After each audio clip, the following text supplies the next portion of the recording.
Oke, gimana Pak Otri dengan didaftarkannya gugatan perdata dengan klien kita ini kira-kira? Baik, yang pertama saya mengucapkan syukur alhamdulillah bahwa pada hari ini akhirnya kita dari tim advokasi Biro Hukum dan Advokasi Lembaga Perlindungan Konsumen Yuda Putra yang berpusat di Jawa Barat telah mendapat amanat tugas untuk mendampingi memberikan advokasi kepada masyarakat konsumen, dalam hal ini debitur PT Bank Mayapada Lampung, yaitu Bapak Budi Prayitno. Alhamdulillah pada sore hari ini baru saja telah diregistrasi dengan gugatan perdata perbuatan melawan hukum yang diduga dilakukan oleh PT Bank Mayapada. Adapun gugatan kami ataupun konsumen di sini yang dilayangkan pada dasarnya bertumpu pada Undang-Undang Perlindungan Konsumen, Undang-Undang Nomor 8 Tahun 99 tentang Perlindungan Konsumen, khususnya pasal 18 tentang klausula baku yang dilarang. Itu diatur di dalam ayat 1 huruf D, G, dan H. Nah, saya ingin dengan pelan-pelan menjelaskan di sini, menguraikan bahwa apa yang dilanggar berdasarkan pasal 18 tersebut dalam hal ini adalah tentang tindakan atau perbuatan melawan hukum yang dilakukan oleh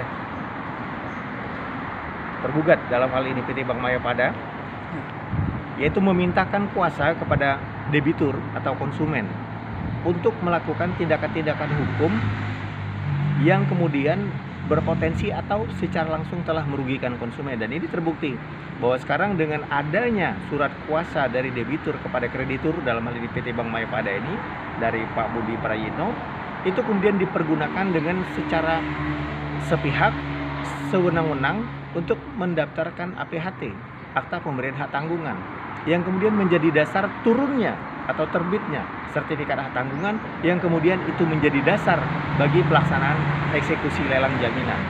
Hal ini tentu saja sangat merugikan. Di lain sisi, lelang tersebut dilakukan juga dengan menetapkan harga limit yang juga menurut kami sesat, yaitu aset yang sedemikian besar dengan apa yang ada di atas tanah tersebut, yaitu tanah dan bangunan, dengan jumlah nilai yang seharusnya mencapai hampir 800 juta hitungan kami. Ada simulasinya kita buat di dalam gugatan. Ternyata itu cuma dilelang dengan nilai 220 juta. Ya ini, bahkan kalau kita mau sedikit membuang waktu lagi, saya berkeyakinan kita dapat melakukan gugatan pidana secara khusus di luar ini, bahkan atas tuduhan penadahan. Itu dengan indikasi pertama, membeli dengan secara di bawah harga pasar, kemudian melakukan jual beli secara diam-diam. Artinya apa yang dilakukan itu tidak pantas dan tidak patut. Tapi baiklah, kita di sini berbicara khusus untuk perdata saja. Maka kita sudah melayangkan gugatan yang insya Allah akan diperiksa dalam beberapa waktu ke depan.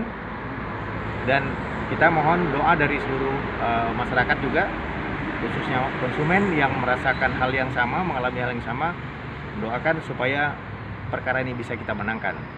Dan ini menjadi efek jera yang berguna untuk bangsa ini ke depan. Terima kasih. Ya, kira-kira harapan kedepannya apakah bisa kita bela klien kita di kira-kira Pak? Ya, insya Allah. Kenapa? Karena sebetulnya untuk menemukan perbuatan melawan hukum yang jelas-jelas diatur oleh undang-undang di dalam hal ini, kita tidak perlu menjadi sarjana hukum atau magister hukum atau profesor hukum. Bahkan orang awam sekalipun yang punya rasional atau logika yang standar saja bisa menemukan ada perbuatan-perbuatan yang janggal dan melawan hukum. Kenapa saya katakan demikian? Jelas-jelas di dalam pasal 18 ayat 1 huruf D, G, H itu mengatur bahwa perbuatan memintakan kuasa kepada debitur oleh kreditur itu jelas perbuatan melanggar hukum, bahkan bisa dikenakan sanksi pidana konsumen. Walaupun sanksinya adalah option atau alternatif, itu bisa didenda maksimal paling banyak 2 miliar rupiah atau diberikan sanksi Sanksi. penjara paling banyak 5 tahun kurungan penjara. Jadi kalaulah memang ini harus dikalahkan, ya paling tidak pengadilan ini harus mampu menjelaskan apa dasar yang dipakai pijakannya untuk menyatakan bahwa perbuatan yang jelas-jelas diatur oleh Undang-Undang Perlindungan Konsumen melalui pasal 18 ayat 1 tersebut tadi ini dilakukan secara nyata dan transparan, terang benderang oleh pelaku usaha, kemudian itu bisa dinyatakan bukan perbuatan melawan hukum. Ya, saya ingin belajar hukum dari awal kalau begitu. Oke, baik. Terima kasih Pak Otri atas penjelasannya.